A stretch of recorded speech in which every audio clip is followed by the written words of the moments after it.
नमस्कार, UT social में आप सभी का स्वागत है। दादरा में चल रही श्रीमद् भागवत कथा ने आज विराम लिया। कथा का विराम अत्यंत सुंदर एवं भक्तिमय माहौल में संपन्न हुआ। भारी तादाद में श्रद्धालु भागवत कथा का रसपान कर पुण्य का भागी बने। कथाकार परम पूज्य दर्शन भाई जोशी ने कथा के अंतिम दिन श्रीमद् भागवत पुराण के 10वें 11 एवं 12वें स्कंद का वर्णन किया, जिसमें भगवान की लीला, मानव कल्याण के लिए किए गए कार्य एवं गोलोक पधारने सहित विभिन्न पहलुओं पर प्रकाश डाला। भक्तों ने भी कथा का भरपूर आनंद लिया। इस अवसर पर आयोजित महाप्रसाद का भक्तों ने लाभ लेकर जीवन कृतार्थ किया। भागवत कथा के महत्व पर प्रकाश डालते हुए कथाकार दर्शन भाई जोशी ने हमारे चैनल से बात करते हुए बताया कि भागवत कथा पितरों के मोक्षार्थ एवं मानव कल्याण के लिए बहुत महत्वपूर्ण है।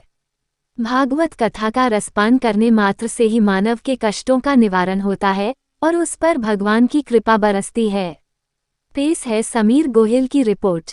पत्नियां सुदामा की सेवा में जा रही थी तो वो चौथी मुट्ठी भगवान खाते तो क्या होता, इसलिए उन सब ने अटका लिया बस। और नपनपों की कन्हैया मैं बड़ा हूँ, मेरी फर्ज थी तेरे घर आने के लिए किया।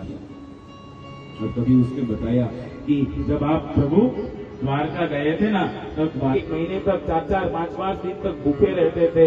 आज मुझे एक वरदान दे, आज से तेरा यही कर्तव्य होगा, अब मुझे जाने दो।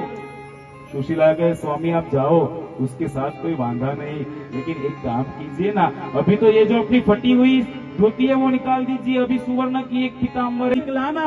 तब द्वारकाधीश ने अपने हाथ से ये धोती पहनाई है, जब तक ये शरीर में प्राण रहेगा ये धोती मेरे से अलग नहीं होगी। और सुखदेव जी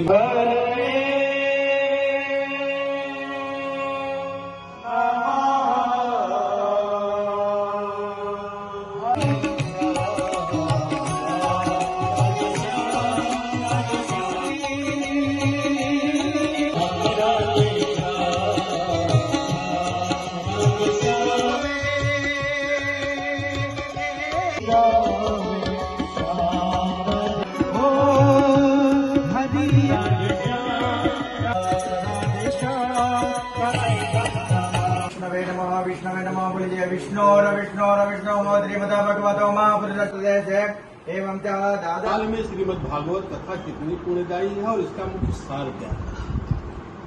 भागवत में ऐसा बताया गया कि एकम भागवतम शास्त्र मुक्तिदानेन गर्जति।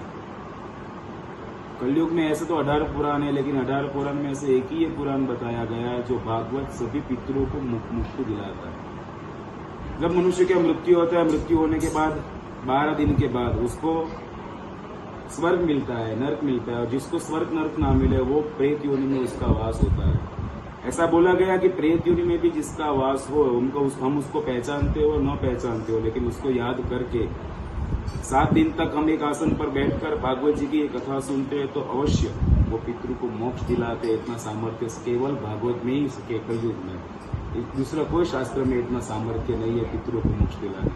एकम भागवत, एक ही भागवत।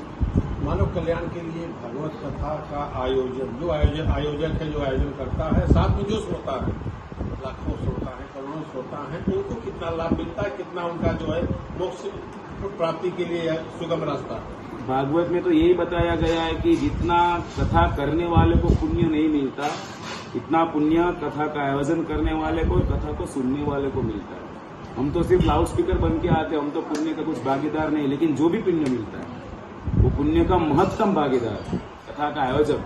भागवत के गोपी गीत के श्लोक के अंदर बताया गया भूविदा जनक, ये पृथ्वी पर सबसे बड़ा दानवीर कौन बताया गया, तो जो कथा का दान करता है वो सबसे बड़ा दानवीर है, और जो कथा सुनता है उसको सबसे बड़ा पुण्य प्राप्त होता है। एक आसन पर बैठकर सुने तो अधिक पुण्य की वो प्राप्ति कर सकता है, और सभी आदाब आदि व्याधि उपाधि सब चीज को छोड़ के वो भगवान कृष्ण में लीन हो सकता है। ऐसा भागवत कथा। यजमान मुख्य तौर पर एक यजमान होता है, लेकिन आज यह कथा जो एक अलौकिक और एक अविस्मरणीय इसलिए मानी जाती है कि पूरा दादरा नगर हवेली जन समुदाय, यहाँ के छोटे बड़े सबका सहयोग इसमें रहता है। सभी लोग बड़े चाव से, बड़े एक आतुर होकर जिज्ञासा के साथ इस कथा को सुनते हैं। ये कथा का प्रभाव दादरा नगर हवेली के ऊपर कितना प्रभाव पड़ेगा और यहाँ के लोगों पर कितना असर होने वाला है। मैं एक ही शब्द में इसका जवाब देना चाहूंगा। जब 7 दिन पहले हम यहाँ पर आए तब ये गांव दादरा था, लेकिन कथा के प्रभाव से जब हम जा रहे थे ये गांव दादरा में स्वयं गोकुल गांव, ऐसा हमको अनुभव लग रहा। इतना चेंज हो, इतना सभी व्यक्ति। और उस 3 बजे ऐसा आप घर में से निकलो तो इतनी धूप आती है कि हम घर में से बाहर भी नहीं निकल सकते। यहाँ से 3 से लेके 6:30 बजे तक, क्योंकि यहाँ पर कृष्ण रूपी एयर कंडीशनर था, वो सभी को ठंडक दे रहा था। इसीलिए ये कथा 7 दिन पहले दादरा था, लेकिन अभी दादरा नहीं द्वारका और गोकुल हो गया है। इतना प्रभाव यहाँ पर सभी जन के मन में हुआ है। और ये इसका मुख्य श्रेय गांव के सरपंच साहब जयंती भाई, सुमित्रा बहन को ही जाता है, लेकिन उससे बड़ा भी श्रेय हमारे कुणाल भाई को भी जाता है, क्योंकि उन्हें भी बहुत कंट्रोल मेहनत की। सभी लोग, रसिक भाई, हमारे हर्षद भाई और यहाँ के विरल भाई, सभी दादरा के एक एक व्यक्ति साक्षात कृष्ण की सेवा कर रहे हैं। ऐसा अनुभव हमको यहाँ पर हुआ। गुरु जी, एक थोड़ा कथा से हट के क्वेश्चन होगा, इसलिए कि इसमें पूरा देश काफी जो है द्रवित है, आह्लादित है, विदित है, परेशान।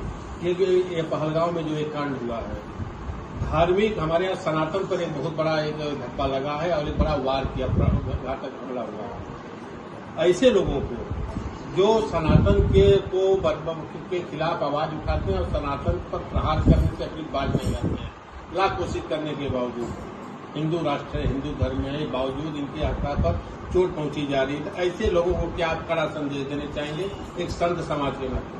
पहले तो वो लोग सबसे बड़े ज्ञानी होते हैं, उसको ज्ञान ही नहीं कि मैं क्या कर रहा हूँ। लेकिन ये जो पहलगाम में हुआ है वो बहुत निंदनीय है। मैं तो सभी से अनुरोध करता हूँ, मैंने कथा में भी बताया था, काली पट्टी डालकर मैंने उसका विरोध किया था, ऐसा होना ही नहीं चाहिए। लेकिन हुआ है तो उनको कड़ी से कड़ा जवाब सब हमारा सरकार देगी और देना ही चाहिए, जल्दी से जल्द। यथा योग्यम तथा गुरु, जिन्होंने जो किया है उनको ऐसा उचित दंड देना चाहिए। कलयुग के अंदर मैं तो एक ही चीज बताना चाहूंगा कि राम की भक्ति कम हो चलेगा, कृष्ण की भक्ति कम हो तो चलेगा, लेकिन सबसे ऊपर देश की भक्ति रहनी चाहिए, वही सर्वश्रेष्ठ है। साहब देश है तो हम, देश नहीं तो हम कुछ नहीं। इसीलिए देश की भक्ति जब इसके लिए जरूरत पड़ेगी तो सैनिकों से मेरा अनुरोध है, आप शस्त्र उठाइए, और आपको जरूरत पड़ेगी तो आपके लिए हम माला या शास्त्र उठाएंगे। आप कोई भी चिंता मत करो, मंत्र रूप से आपके साथ है, आप आगे बढ़ो। अंत में गुरु जी याद है कि गुरु जी देव भाई यहाँ के बहुत ही प्यारे गुरु जी गए हैं। इनकी कथा हम जब से, आज 27 साल जब मैं पत्रकारिता कर रहा हूँ, 28 साल से मैं गुरु जी की कथा को मैं प्रसारित करता आया हूँ, आशीर्वाद मिला। लेकिन आज उनका उत्तराधिकारी के रूप में दर्शन भाई जी का दर्शन हुआ है, दर्शन भाई जोशी जी का।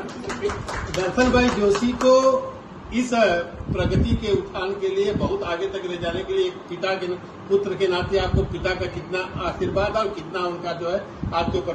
पिता रोटी है, कपड़ा है, मकान है, पिता नन्हे से परिंदे का बड़ा आसमान है। पिता है तो घर में प्रतिपल राग है, पिता से माँ की चूड़ी बिंदी और सुहाग है। पिता है तो संसार के सारे खिलौने अपने हैं, और पिता है तो संसार के सब खिलौने अपने ऐसा है। पिता नहीं होता तो कुछ नहीं कर सकता। मैं आज जो भी बोलता हूँ और मैं प्रत्येक कथा में बोलता हूँ, आज मैं भगवान का नाम भी जो बोल सकता हूँ वो मेरे पापा की मेहनत की वजह से बोल सकता हूँ। उसके मेरे तो कोई सामर्थ्य नहीं है कि मैं किसी के सामने बैठकर मैं बोलता हूँ, वो जो उनकी प्रेरणा होती है। प्रभु की कितनी बड़ा कृपा मानते हैं आप इस पत्नी की? प्रभु की तो कृपा है ही, उनकी कृपा बिना ये कुछ हो सकता नहीं है। लेकिन मैं प्रभु की कृपा से ज्यादा अपने दिवंगत पितरों और सभी अपनी कुल देवता और कुल देवी का आशीर्वाद मानूंगा कि आज उनके आशीर्वाद की वजह से ही हम तो लोगों को मुक्ति के रास्ते पर ले जा रहे हैं। लेकिन हमारे जो भी पितरों है और हम उसकी वजह से हमारा भी थोड़ा कर्तव्य स्वार्थ और परमार्थ दोनों होता है। इसी वजह से आप सबको वंदन। जय श्री राम, जय श्री कृष्ण, ओम नमः शिवाय।